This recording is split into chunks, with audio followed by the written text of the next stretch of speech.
Hello, I'm Rusty Beck, and this is Identity, the vlog devoted to what it means to be human. Last summer, we searched for the name of an anonymous 15-year-old girl, Mariana Wallace, who was found murdered and dumped in the trash. This fall, we study her accused murderer, Greg Slider Razanik, as he goes on trial for his life. Now, I attempted to interview Slider in jail this week, but he wouldn't cooperate. Now, I haven't given up on trying to speak with him, but in the meantime, I'd like to show you some of the more interesting exhibits his defense intends to enter as evidence in the upcoming trial. Now, you might think that in the information age that the justice system would have something a little flashier to illustrate their arguments than an easel with poster boards, but you would be wrong. The court does not want the jury to be influenced by which side has the better presentation, so I'll do it their way. Here he is, Greg Slider Razanik. This is his booking photo, taken an hour after police shot beanbags through the windows of the car in which he lived. And right before he was arrested, Slider was asleep in the driver's seat of this vehicle with a gun in his lap. Through ballistics, that gun was later shown to be the same weapon used in an attempted murder against a witness in this trial. This is Slider's mugshot, taken when he was 13 years old, arrested for breaking, entering, and burglarizing a home in West Hollywood. Since he was a minor, living on the streets with no previous record, Slider's public defender argued that he should be paroled under the supervision of the Department of Children and Family Services.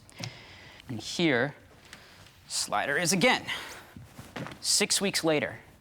This is a school photo taken during Slider's brief enrollment in the 8th grade at an LA middle school while under the temporary foster care of a family in Atwater Village. And as I learned this week, when Slider refused to answer my questions, he can neither read nor write. And instead of using his time in school to learn these everyday skills, he chose to bully younger students and steal cell phones from teachers. For this last offense, Slider was again prosecuted, and this time, sentenced to juvenile detention. Now, before and during the proceedings, Slider's public defender attempted to locate his biological parents, despite his client's insistence that they were both dead. Well, that turned out to be only half true. When he was 6 years old, Slider witnessed his father shoot his mother to death in the backyard of their home in Rochester, New York. Between the ages of 7 and 12, Slider bounced through 8 different foster homes before finally running away to Los Angeles. It's not hard to see why Slider's attorney wants to enter this last part of the story onto the record. He no doubt wishes to paint Slider as a child traumatized by the death of a parent, orphaned by violence, who escaped an unsupportive and indifferent foster care system only to find himself homeless and hungry on the streets of LA. But unfortunately for the defendant, that happens to be the same exact description of the victim.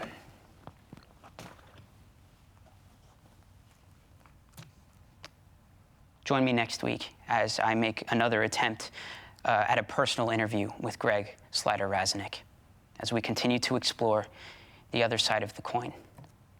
Until then, I'm Rusty Beck, and this is Identity.